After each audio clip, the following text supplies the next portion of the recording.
Perfect. So, Okay. good morning, good afternoon, good evening, depending where you are. This is Cesar Trabanco from the Global Chamber, and today we have our monthly import export conversations with Anita Rodal, member of our advisory board in Los Angeles, and who has been an amazing host for this show. I think Anita for 2 years now, more or less. Yeah. We're going into our third from January, I think. Awesome. That's great. And when Doc called me earlier today, I said, "Can you start the event with Anita?" She got Roberto today. I said, "Oh, if it's Roberto, I will jump in definitely." Because Roberto, um, I think you were the first kind of series of events that we did back in 2018, 2019, something like that. Very Yeah, interesting one. 218. Yeah. Yeah. So that was a good project that kind of prepared us for the whole virtual thing because it was before the pandemic, and so it was a really good project. And Roberto is someone that's very knowledgeable, and has been in the market for decades, and I know he will bring a lot of good information today. So without further ado, Renita, the floor is all yours. I'm gonna stick around, and I know Doug is gonna be joining soon as well. Okay, fantastic. Thank you so much. So, at the sake of being redundant, I will say good morning, good afternoon, good evening, wherever you are in the world. Thank you for joining us today for our monthly Export Import Forum. I am the moderator, Anita Rodal. I'm also president of SBPI Services Incorporated. SBPI Services represents several currency exchange companies and helps global businesses reduce the cost and the risk of rate fluctuations on their cross border payments. In the US, we also broker business and equipment loans for American companies, and we offer pronunciation coaching for foreign business professionals who want to speak a more accent neutral American English. Now, for anyone who is not already familiar with the Global Chamber, it is a growing collaborative community of CEOs, executives, and business leaders in over 605 metro regions around the world. That is huge.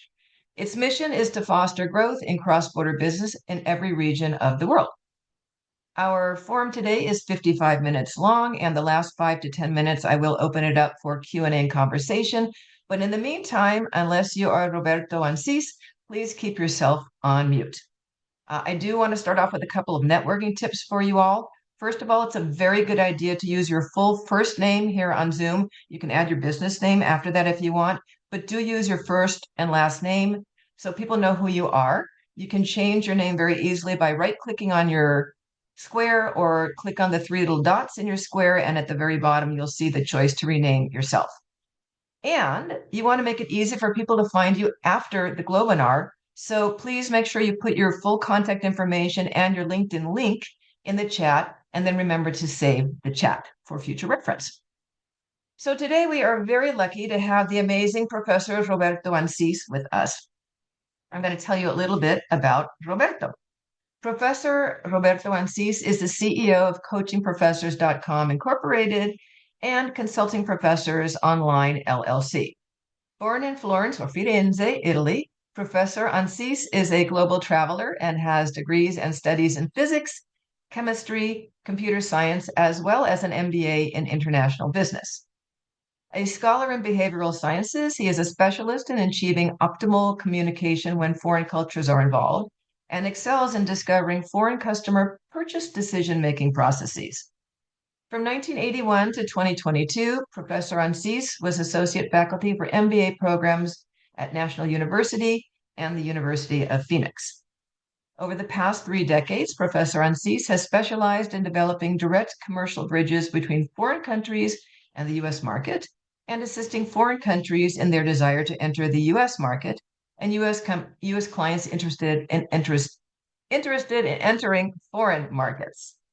Since the inception of the Professor Ancis Consulting Organization, it has helped over 1,100 clients in global markets with strategic business development, marketing, sales, consumer psychology, research, and outcome prediction using customized manual AI programming.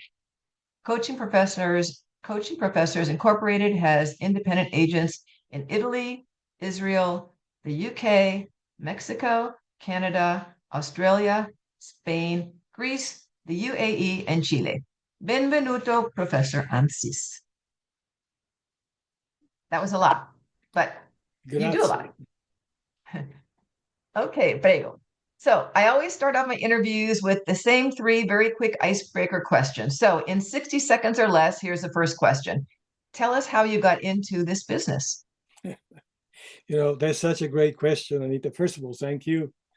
Thank you, Cesar. Thank you, the Global Chamber, for the sponsorship for so many years. It's really interesting. I thought about your question for some time, and I think it's a virus. My mother was Swiss. I was in Bern in Switzerland when I was 2 years old. And when you start listening to foreign cultures, foreign conversations, it stays with you. Then, of course, I studied French at l'Alliance Française at Paris. Then I came to the US. And the US, I was a scientist for 12 years. But I still did some trade with Italy, with some European countries. And then finally, in 1981, I decided to formalize it, and we created a consulting group with other colleagues that actually dealt with U.S. companies and foreign companies. But foreign companies, my love, there's nothing better than that. So you were destined, obviously. So next quick question. What do you like best about what you do? Wow. uh, Let me say, not necessarily in order, but Yeah. the freedom of doing finally what I wanted to do. I was the director of system engineering for QB Corporation for many years. I was vice president of a digital company doing business in Japan. And I Mhm. always had to do something that other people wanted me to do, which not necessarily were the most intelligent thing to do. So I decided to actually open up a consulting group because it gives me the freedom. Very frankly, the compensation is great. And you are able to work when you want to work and with whom you want to work. So that's really that's awesome. Yeah, I echo those sentiments. Okay, the flip side of that question is what do you like least about what you do? Oh, I the good news about this is actually when you do a test in the US about the satisfaction of employee for companies with their work, the Mhm. disapproval and happiness rate is about 74%. So basically, three-quarters of the country is working at something they don't like. I choose in my company to do what I like to do, which is strategic development and entry and creative approach. What I don't like to do is administrative assistance. It Mm. just, wow. I still do it because eventually somebody got to do it, but I've got people for that. I got CPAs, I got attorneys, I got accountants. They can do it much better than I can and with a much better disposition. But if you want to see me upset and talk in Italian only, give me an administrative task.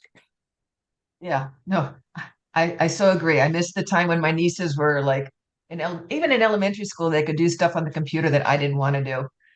They're now in their 30s, so I've lost that workforce. But anyways, okay. So now we're going to get into the meat and potatoes of what we're going to talk about. And we are talking about marketing, assuming that somebody's already gone through the hoops of the tariffs and the regulations and the non-tariff barriers and everything else. They know they can enter the market. But now the question is which market do they want to enter? So I want to start off with questions about people exporting from other countries into US markets. So my first question to you is this. What are the most persuasive signals that the US market is worth pursuing for your foreign clients? Oh, that's such a great question, Anita. And I have to say that because I do work with many cultures, you know that as well as I do, that different countries respond to different persuasions.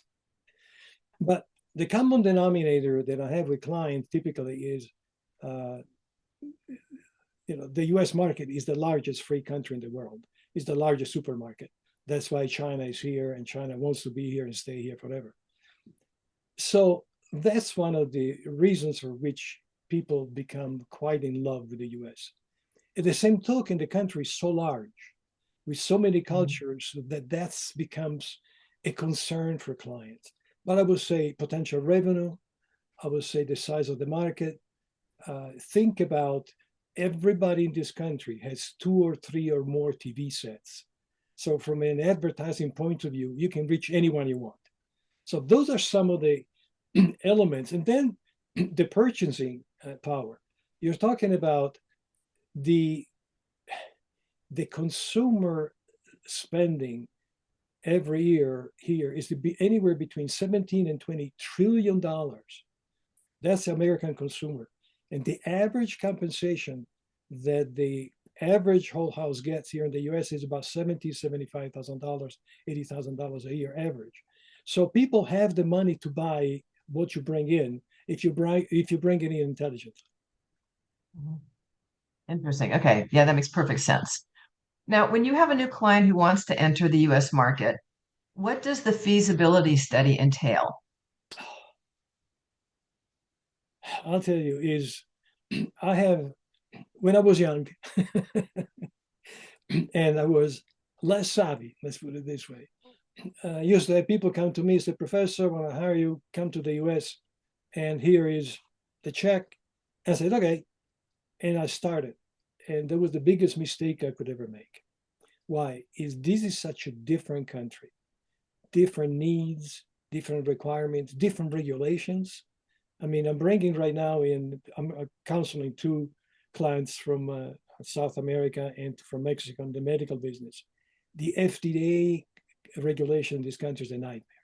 So when you're actually looking at this particular country and what resonates with clients is the size of the market, the ability to come in, and the ability to find a niche market that makes a lot of sense for them.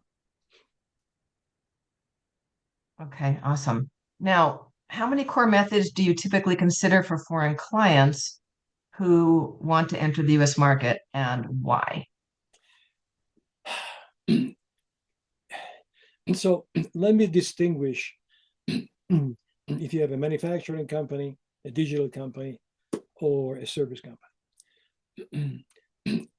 Most people that would like to come to this country, because of the limited budget they have, and because of the desire to make sales at the faster route they want to have exporting. So exporting is the step number one, whereby you export to the US. Uh, of course, what they don't realize is that exporting is not trivial because if you send the product here, first of all, you have to reach the customer. You have to convince the customer service. The product must perform. You must have support. You must have. Let me give an example. If you go to Italy and you buy a pair of glasses, sunglasses in the store, you leave the store and you spend $1,000 for an Armani pair of glasses. You want to return because you don't like it, you can't. They will not take you back. So one of the things the foreign clients don't understand is in America, you have at least 30 days legally to return anything you buy. And to give you an example, people don't understand that the average returns of products on the internet for e-commerce is anywhere between 20 and 25%, with a peak of Wow. 30% in clothing. In stores instead is anywhere between 7 and 10%. So when people come here and they only have a margin, let's say 18% profit margin, right? They can't make any money because in the e-commerce, they get all your profit into returns. So that's something that foreign uh, companies need to be educated. So in the feasibility study, when you do it, it assesses all those points. What do I need to change? How do I change it?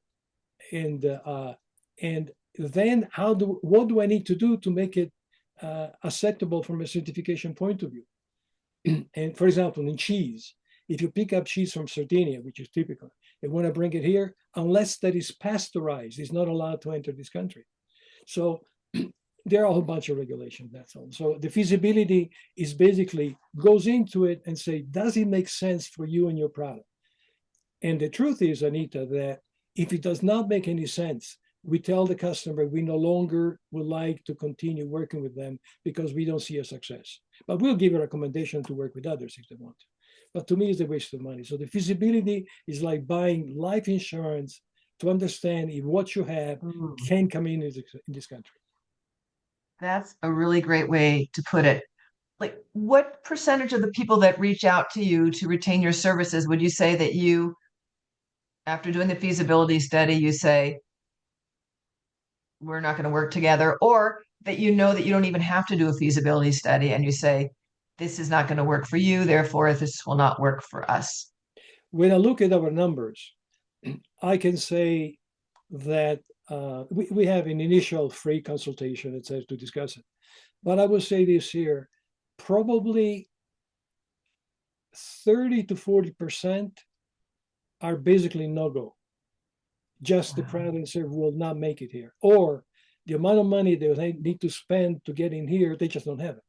So, and if they try to come here the cheap way, so to speak, and don't have the money to do what needs to be done, they are in for failure. Now, there is another 20, 30% for which they can make it, but the product needs to be changed.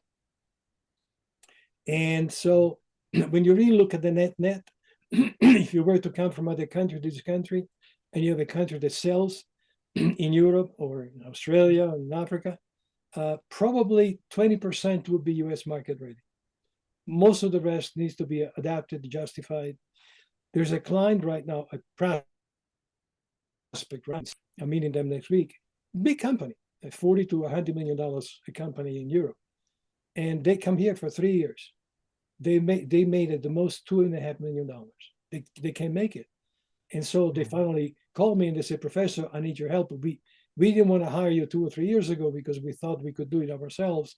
And after spending millions of dollars into it, it would be a lot easier. Your fees are not that much compared to what we spent. Really speaking. And so Yeah. we're going to go and fix it. But it's typical from foreign company to come here and fail. Look at Fiat and Chrysler. 22 years, they still are not making it work. Wow. So let's say somebody, you assess things, you do a feasibility study, and you're like, this is not a good fit for you, but maybe it occurs to you that there's another country that would be a better fit. Will they go with that? I'm sure you probably propose it, but like, if they have the heart set on the US and you're like, no, this is not a good market for you, are they willing to go to another country that is better suited to them? Well, when you that's such a great question, Anita, and it makes a lot of sense. But when you get to people that fallen in love with the size of the US market, any other market is basically go look at the world. About 10, 20 years ago, China used to be a good market to go to. Today, with all the different implications that you know, it's a very dangerous and risky market to go to. So people don't go there. So where do you find 350 million people with about $70,000 average income a year that want to buy your product is a total of $20 trillion in the world? You can't. So it's either if they come from the EU, they want to come to America. And what they do, like I work with Philips back in Holland, and they did that, is I advise them sometimes, let's work together before the market entry, fix the product or the service you have. Sometimes it takes 1, 2, or 3 years. Then when you're ready, we come in. And many of them, I see the large coffee company in Italy just told me that. And so they were talking about beginning of 25th. So now they're going to come in 26 because why? They accumulated the budget, they changed the formula, they changed the pods for the coffee, they make it a very special made in Italy coffee, which was awesome. And Yeah, send some over, they're please. it's just fantastic. So, but that is the thing to do. If they are willing to get ready for the market entry, then it becomes easy for them. It becomes easy for us, of course. So they have to look for the long game, basically. They got to be in it for the long term. Okay, that makes perfect sense. Okay, next question for you. What are the typical differences between US market entry budgets for physical product companies exporting to the US versus digital or service companies? And why are they different? Okay, so that is a conversation I have with people typically the first hour that I meet with them. The first question I have is, what is your current budget? And it's not a trivial question. In our experience, I'll give you some numbers that are very important. So if you guys are there and listening, write it down because it took us 20, 30 years to find out. Yeah. If there is a foreign client in manufacturing that wants to enter this market, the lowest budget that is going to allow them to come in before they start sales is anywhere between $400,000 and $600,000. If they don't have the kind of budget, manufacturing companies, I tell them don't come in, save the money, and come back when you're ready. Because by the time they come in, by the time they need an inventory, by the time they need the customer service, by the time they need infrastructures, by the time they need a salesperson, by the time you need a financial guy, by the time they need to open up operations here, all that costs money. And if they don't Right. have the money to doing it, figure it out. A good salesperson, not the best, but a good salesperson today in the US costs you about $7,000 to $10,000 a month of base, plus another Yeah. $10,000 to $15,000 travel around. Well, if you're spending $20,000 for a salesperson a year, that's $250,000. So how can you come in if you don't have $400,000, $500,000? You can't. And Absolutely. digital Absolutely. companies, I've experienced that, personally being retained as a regional sales manager for a yeah, company, a oh yeah, startup, and yeah. it And lasted a year. digital companies, because they're digital, I would say they can probably, if they're intelligent, I work with a couple of Israeli companies who are now here. Uh, I would say with $150,000 to $200,000, if you Mhm. can do a fast track to sales, if they have something that is perfect for the market, doesn't need any change, is ready to be delivered, and everything else, so that we can actually start sales in 4 to 5 months, I would say $150,000 to $200,000 can do it if you're intelligent about it. And Okay. so those are basically services is anywhere between um, manufacturing and digital. Okay. But for services, it's not like something that can be done remotely, like digital. Like they have to have feet on the street, right? And the other thing Okay. is, in services, the most important thing is personnel, and they cost you money. And the other thing is that cost you money is the insurance. Oh, yes. And that's a whole Errors and nother omission. conversation. Errors Yeah. and We've omission. actually Sometimes had somebody, yeah, as it much as is. 10% a year. So it's not cheap. So if you have the Yeah. marketing is 20% and you got the insurance is 5 to 10%, so you're throwing out of the window 25, 30%, and your profit margin is 20, 25, how are you going to make money? It goes back to the finance. The intelligent person that looks at this market has to look at this market as the potential way to make money as a profit, not just revenues. No, absolutely. Well, that's the whole point. I think people confuse that often, but all right. So, how do you prioritize US customer segments for foreign clients selling consumer products? And what factors do you base your decisions on? Assuming that your product is ready to sell, assuming we did the feasibility and the customer is willing to buy it, assuming that the product has somewhere a competitive advantage, assuming that the product's got the right price, right? All those assumptions, right, Yeah. to be true, then the question is, where is your target market? So you need to look at it, and there is a great publication that it was published by Dun and Bradstreet that points out exactly where it's called consumer disposable income. What's consumer disposable income? Is the amount of money that you have left in your pocket after you spend all you could spend for what you have in your taxes. The money that is left is what allows you to buy anything that is new. Remembering that in the product adoption cycle, only the first year of exposure, only half to 1.5% of people will buy what you want, what you have. So the target market can be $500 million, but the first year is basically 5 million to 7 million. That's it. So when you do all that, and you look, so the market entry, disposable income, product adaptability, product adoption, um, cultural um, uh, adoption. Many items that come to this country turn you off. You're not interested in that. And even the translation, this is perfect for you, Anita. The If people translate literally what they have in their country and bring it here, the language is Oh my so God. awkward that people will not go beyond the first three letters. So all those are very important elements. Yeah, no, absolutely. So leads into my next question, talking about localization, which is just to clarify for people who may not be familiar with the term, and it's a whole nother, we could spend an hour on that alone, so we're not going to get too deep into it, but localization is more than just translating something. It's the linguistic, the culture, it's all the things that go into something to make it feel native, unless you're buying it because it is foreign, like you want French wine. French wine is going to be French wine. But other than that, products that are being adopted by the consumer, they have to appeal to the consumer as a native in that place. So, what are some typical localization challenges that might be necessary for a foreign product in order to have it adapt to the new market?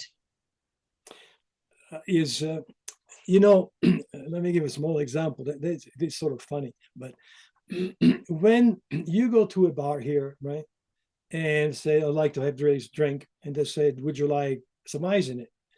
And when you say yes, very often they actually bring you a bottle of ice with big ice cubes, right?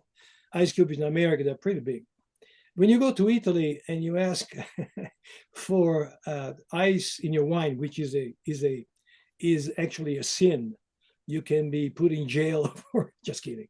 You can put in jail for asking cubes with wine.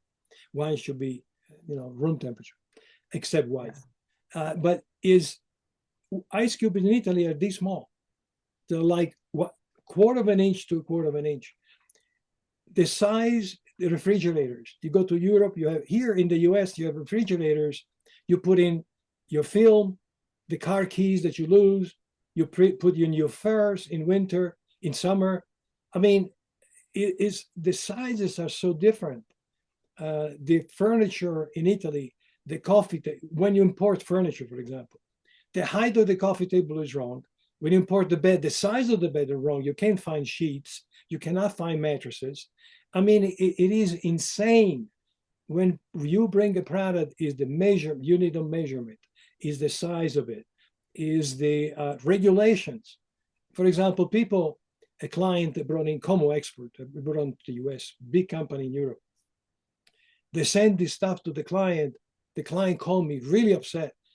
2 o'clock in the morning. He said, come here to Long Beach. So I drove and said, it's 2 o'clock in the morning. He said, Professor, I want you here now. So I went to Long Beach. Not only they send the wrong colors, the color was supposed to be burgundy. They said green, right? Oh my gosh, This, not even this is close. for this is for the largest hotel, the Hyatt in Los Angeles. Wow. So of course they are both red. And the second one is the material of the furniture they sent has never been tested for being fireproof. So they denied. You cannot bring textile in this country without having passed the test. Is an ASTM test for passing it. So the whole thing was returned. So when talking about shipping things to the US, there are so many factors that you need to modify your product for and adjust to the need of the customer that are incredible. The first time that I imported shoes to this country with the client, we said a number 8. The number 8 that they created was a number 12 here in the country. So it didn't go well for people. And people get very upset because they don't have the right size shoes, right? You don't have bolts to walk. You want to have regular shoes. Normally, it's like if it's an 8 here, it's a 38 in Europe. I mean, That's right. everybody knows that. That's right, 8.5. But in China, when we did in Korea, and Korea were intelligent, but in China, a whole 2 containers, totally wrong sizing. Totally wrong Oh my sizing. We're goodness. talking about 225,000 pair of shoes that we had to find, it's called distressed merchandise to sell. Offload it. Yeah. Okay. So those are tragedy stories. I love case studies that talk about happy endings. So tell us about a successful US market entry for one of your many clients. I would say I look at that because I work with Philips. It was a great success. I work with um, many Electrolux. We work with huge company, Amcor in Israel. It was a great, but actually I prefer to choose Solahart.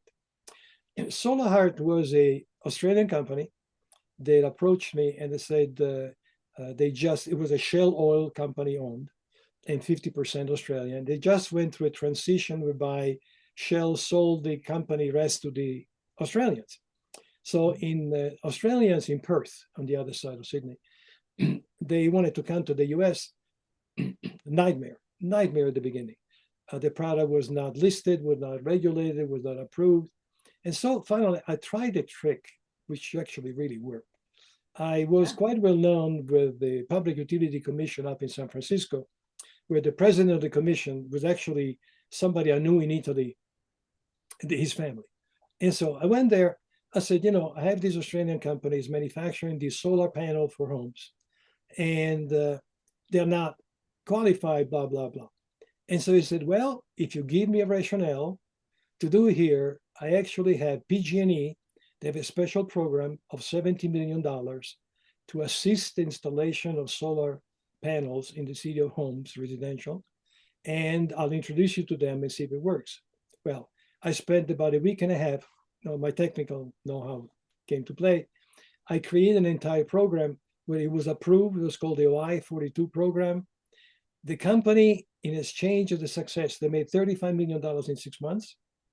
In exchange for that, they gave me a huge office right over in La Jolla, looking at the ocean. They got me a car. They got me a house in San Diego because I was in Los Angeles where to live. So that was probably the big, and then I went all over Europe with them. I went to Japan with them and everything else. But that was probably the biggest success that I had in my life of bringing a client from a foreign country to the US. That's fantastic. So much It was fun. awesome. It was just awesome. Yeah. Okay, so now let's switch things up and talk about foreign market identification for US based companies. So, how do you screen and rank candidate countries when a client says, where shall we go next? Wow, that is, I can tell you this again, and people listening and watching, write down this EFE. That's a matrix that is used to analyze countries. There are about 18 to 22 factors. And let me tell you some of the factors which are not trivial. Like, for example, let's say that you want to, years ago, Union Carbide wanted to export their product to India. And so they invested a lot of money in India, et cetera, et cetera. To make a long story short, India in those days had a non-currency re-exchange return. So they invested in India something of the order about $75 million. And when they start creating money, repatriation of profits was forbidden. So they could not recover. I found a solution for them, but it was not trivial. But Brazil, the same way. A number of years ago, because of running inflation, they actually stopped the ability of Brasileiros, the Brazilian rich people and families, to actually buy dollars and put their money in New York, etc. So one of the most important factors is if you go to this country, can you bring your investment back? Now, with exporting, you can, but if you invest, not necessarily so. If you do joint ventures, if you do wholly owned subsidiary, maybe if you do licensing, very difficult. So the question is the entry in the country transparent from a financial point of view? Can you get your money back? Can you make money? The second one, of course, is regulations. The third one is can people buy the product I have with their disposable income? Many countries don't have the kind of revenue. And another point is what do I need to do to change the product to make it fit? And the other one is local competition. Now, there are some countries where I will advise you against going in the country. And we can talk about that later if you want to. But I would say those are some of the factors that are available. And the economy, what's the inflation in the country? Now, I was reading in the Wall Street Journal this morning, in Venezuela right now, they have 250% inflation, 250%. and they're expecting 650%, the IMF has stated. I mean, how can you operate in a country like that? Can you go in really make money? I mean, your product that costs today, let's say $300 for a TV set, 400 actually, for a TV set in Venezuela, in 3 months will cost about $900. In a year will cost about $1,400. So the stability of a country from a financial point of view is very important. The ability of them to buy the product and the local competition, because guess what happens, Anita? If you bring a product that's got a local competitor and you're successful, in about a month or 2 months or 3 months, they will be with the government lobbying and paying off who they need to pay to start installing tariffs. So your product will no longer be in competition. Yeah, Just especially, yeah, yeah. I totally get that. Let me skip forward to a couple of questions because you sort of answered the next two questions I had. Um, what I want to know is how do you determine which entry mode is best for a particular client, whether that's straight exporting or using a distributor, going through a joint venture, or creating a local subsidiary? money, money. Okay. If people don't have any money or little, do exporting. If people have some money, do a joint venture. If people have a lot of money, do a wholly owned subsidiary. If people are really poor but they have a technology product, do what I call a licensing enhancement, whereby you can open up a US company, you can license your product exclusively to the US usage, let's say from Israel, we're doing it now. And then the US company, because of the exclusive licensing, let's say gains a value, a capitalization value. And then you can look for US investors based on the capitalization and the exclusivity of the licensing. So those are pretty much, there are about 10 or 12 different ways to bring people in this country, but it's really a function of how liquid you are. Because if you have all the money of the world, you'll be successful here. What Right. creates lack of success or failure here is the fact you can't do what you're supposed to do. Listen, when the ad in a magazine for women costs anywhere between $20,000 to $30,000 for one page per month, I mean, if you don't have $500,000 disposable revenue for a cosmetic product or a high-end clothing product, fashion, how in the heck can you come in? You can't. Okay, that makes sense.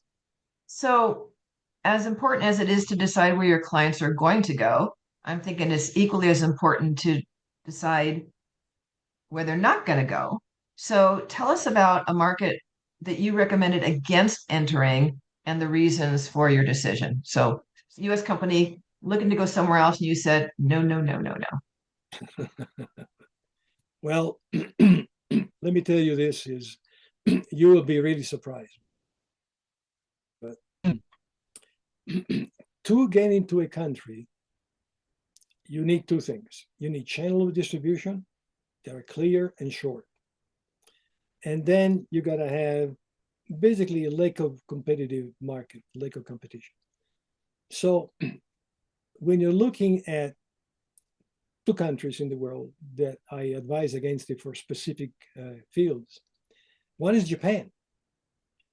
Really? Japan for automotive products is a nightmare. And for example, for delivering food, you're talking about, let's say, bread, Italian bread. You're talking about the 35 different channel points that you have to go through step by step before you can actually get to the Japanese bakery. So in Japan, if you actually go to, what was it? There is a Japanese trading website that gives you Jetro. If you go to Jetro and check channel distribution to come into Japan, you'll decide very rapidly that 75% of the Japanese market is not accessible by foreigners unless you have a Japanese partner. So if the Japanese partner is there and is successful and is powerful, right, and established, then you have a chance of success. But by yourself, forget it. In Italy, the challenge, I advise many people don't go to Italy. Why? That's my home country. You know, why? Am I a traitor? No, it's the fact that regulation, let me give it. If you open up a company and you hire people for your company in Italy, every year they work for you, that you have to pay them before you can fire them. And you need a court order to fire them, number one. Number two, every year they earn 1 month paid bonus at the end. So if you work for a company in Italy and you work for the company for 25 years, at the moment of them firing you or letting you go, they have to pay you 25 extra months in cash. Now, if you have 100 to 200 to 500 people, it becomes impossible for a company to operate in Italy. The bureaucracy in Italy and the power of the unions, as well in Germany, is so much that some of the countries in Europe, I only suggest to bring the product as licensing or exporting or maybe a joint venture, but that's it. Wow, that's heavy. Okay, last question before I open it up for general conversation is, and this is sort of in follow-up to my previous question. Well, actually, we didn't talk about, yeah, entry modes. Tell us about a foreign partner selection process that succeeded, and what were the red flags that you avoided during that process? The most difficult one to actually had success was for a foreign client in Montreal. The company was called Fornell Energy Technology. We were looking to do business in the world, and I selected Philips Lighting Division. There are different divisions of Philips in Eindhoven. And we went there to meet with them. Wow. The most difficult negotiations, the partnership was a success. They created technology transfer, so everything worked. But some of the red flags is that Philips had this system of negotiation that was layered. So you go there and you have the president of your company, of your client, right, that meets with Philips people. And the assumption in America and in Canada, you meet with them, and when you leave the meeting is valid with the agreement you made. Guess what? Wrong. You only pass class one. After you get the concession in class one, they say, okay, come back to do class two. You think you're going to sign it. No, you have another group of tougher. We had 5 groups that we had to go through in the negotiation with Philips, dealing with intellectual property ownership, risk management. If this doesn't go through, my client would have been had to pay 95% of all damages, marketing, business, and everything else. So there were certain restrictions to be able to get Philips as a partner that was actually a nightmare. Now, fortunately, I finally had to, you laugh at this here, I had to call one of my friends in Riverside County, very well-known attorney, Stephen Sauer. I had to fly him over to unannounced. We had all the attorneys of Philips, stage 5, right? Because I didn't want to go through anymore. And so I opened the door, he came in, and everybody look at him to say, but they were going to say, who is he? So their attorney said, you cannot do this because my friend stood up, said they're totally incorrect and it's not true. And you're liable as an attorney for what you just said. Would you like us to take to the court, international court in Amsterdam? The agreement was signed in 2 hours later. But that was amazing. Tough. It took me 2.5 years, so not trivial. Wow. Wow. That's exhausting, but it makes for a great story. This is good. Awesome. Okay. Well, thank you for sharing all that information. It's amazing. We have about another 10 minutes, so I want to open this up to Q&A. So this is the time where everybody is welcome to take themselves off of mute. And I'm going to put my view on gallery. So if you have a question, raise your real hand or your virtual hand, which is Alt-Y, and ask away. And Doctor of Startups, Jim, has a question. So, Doctor, fire professor, away. I've done some licensing myself. one of my clients actually did the exclusive license without my knowledge. And my opinion would be, and I need your just thoughts on it. If you sign an exclusive, do you tie it into a dollar volume or a unit volume? If you don't make that, you lose your license, because they can sit on it for years and not do anything with it, and then end the market themselves just by not doing anything. How do you balance out an exclusivity with proof of value or proof of maintenance? Jim, thank you for the question. That's an excellent question. There are two things when I do work. I'm not an attorney, so I'm not going to get to the legal portion, although I've been go through several times. But I would say this: there are two things in licensing which are very tricky. One is the exclusivity of licensing, and the second one is the sub-licensing. Now, there are some people in this country, around the world, they are looking for naive companies that will give them a licensing and sign an agreement that has a sub-licensing provision.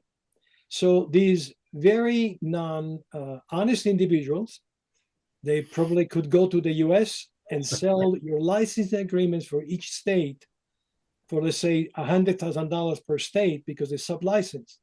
So they will make $5 million out of the licensing agreement without that to be an initial intent. Now, in your case, when you do exclusive licensing, exclusivity comes with a provision. The provision is most of the time is that you provide a certain performance with regard to that. And that is very tricky because but what I usually do with clients, I say this, give me 2 or 3 years to actually achieve the target goals that you have, never year one, the second and third year. And if you're not achieve the target goals, you don't lose the licensing, but you convert the exclusive licensing to a non-exclusive licensing so you can still reap the benefit of it geographically. And you can do licensing based on geography. You can do licensing based on product definition. You can do licensing based on the particular size of your client. So there's a lot of things you can put in when they put these connection. And I'm fully with you. I fully understand how upsetting that can be after you work that much. But licensing is a tricky subject, and I usually tell the attorneys what to look for, and then the attorney convert my thinking into a very soundproof licensing agreement. I've done the most recent licensing was with Caterpillar, and man, I saved my company from a disaster, total disaster. They were signing an agreement for free tech support for the first year with the licensing. And when I did the numbers, it would have costed me $5.5 million for tech support. So they put it back into it so that the tech support became the licensee responsibility, not the licensor. I'm going to add something to that before the next question comes up. The only thing I do differently, especially in the 2 or 3 years, is monitor a chart, for lack of a better term, to see where they are on that pace, and then make decisions before the 3 years run out, depending on how the legalese goes. Oh yeah, oh yeah. And if you want to have a conversation, I posted my email. I love Global Chamber, so any question you have, is totally free of charge. Now I can work with you for 10 months without charging, but the half hour to an hour conversation to help you out, I'll be totally very glad to do so. Anita, do you want to tell him about his email? Or did you pick it up? I think you misspelled it. It's COACG instead of coach. Uh-oh. I didn't want you to call me. It's CEO@coachingprofessors.com. That I got. But coaching is not in there. It's COACG instead of H. That's horrible. I didn't do it. Okay. Thank you so much for those questions. That was very good. Professor, I had another question for you. So obviously everything's being done remotely when you're looking into product market fit. So, how do you validate product market fit remotely before you commit to get significant spend? The way we actually do it is we have a outstanding people. There are about 5 target groups. We look at, first of all, who would buy the product. And we are talking about large companies. So we have a prototype or a brochure or spec support, spec text, or whatever that we send to the procurement agent of the company that then send them over to the engineers, to the people who will buy the product. And we ask them, if this product were available on the market and this would be the price and these would be the terms, would there be any interest from you to buy this product from your company, and how much would be your money allocation for it?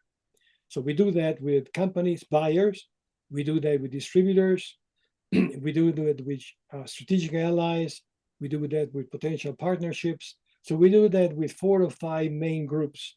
And so by the time you're finished, you have a pretty good idea if you're going to make it or not. Okay. Okay, that's interesting. I knew you'd have But it all it's real figured life. out. You got to do real life. Yeah. No, that makes perfect sense. Perfect sense. Okay, so does anybody else have any questions? Otherwise, we're going to wrap up. And I want to, nope, I don't see any questions. You Yeah, have to be on and thank screen to and ask a question before anyways. before we close, Jim, thank you so much for the misspelling correction. Truly appreciate it. You know, I don't like administration. Good touch. So I want to thank everyone for joining us today for the monthly Global Chamber Export-Import Forum, and special thanks to Professore Roberto Ancis for your incredible knowledge. It's really nice to not talk about tariffs for a change. And I just feel like we've moved everything like something like didactic, something real again. So that's very nice. And if you enjoyed today's discussion, please join us next month. Now, we did move this particular export import forum up because, as luck would have it, the fourth Thursday of the month is Christmas Day. So we weren't going to do a forum on that day. But next month, I know, surprising, right, Jim? But next month, we'll be back to the fourth Thursday of the month, which is the 22nd of January. It seems like it should be the third, but actually, since the first is on a Thursday, that's the way it goes. So it will be January 22nd, and make sure to sign up for that then. And check out the Global Chamber's website when you have a chance. There are events going on all the time. If you can't sleep at 2 in the morning here in California, it's 10 in the morning in London or Madrid, and I'm sure there's a conversation to be had somewhere online. So take care, everybody. Have a wonderful, wonderful holiday season. All the best in 2026. We will absolutely be seeing each other, and can't wait to see you then. Remember that global is not only good, it is great. And Anita, thank you so much for your absolutely super competent hosting and your kindness and your competency. Anybody here should actually ask you for any advice in your field of expertise and also in the field of financing. You just are an incredible person. Know you many years and really appreciate you. Thank you so much. Thank you. I appreciate you so much, and everybody in this group. And Cesar, I love Cesar. He's the best. Oh yeah. Oh, yeah. I love you guys. Thank you very much, Anita, and thank you, Thank you, Professor. Cesar. And if we don't see each other, Merry Christmas and Happy Holidays, Professor. Anita, I'm pretty sure I'm Buon gonna see Natale. you. So Happy Feliz take care, Navidad. everyone. everyone. Have a Happy good weekend. Hanukkah. Yeah. Take care. Ciao.